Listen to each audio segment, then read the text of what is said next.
How to sign in to MetLife Dental Provider account. Hey guys, welcome back to our YouTube channel.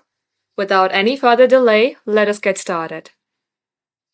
Launch any of your web application, then at the top search bar, type in sign in MetLife Dental Provider account. You will see two accounts sign in. Click on to the one that says log in to your account by MetLife. Just as you do so, on your left-hand side, you will see a login portal. In here, enter your username. Once done, type in your password at the password box below. Ensure that you are entering all your credentials correctly.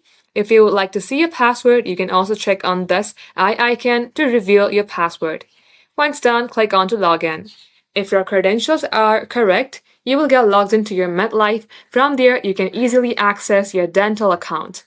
In case you have forgotten your username or your password, click on Forgot Username or Password and get help resetting your account. And if you are new to MetLife, you can click on Register Now and create yourself a new account.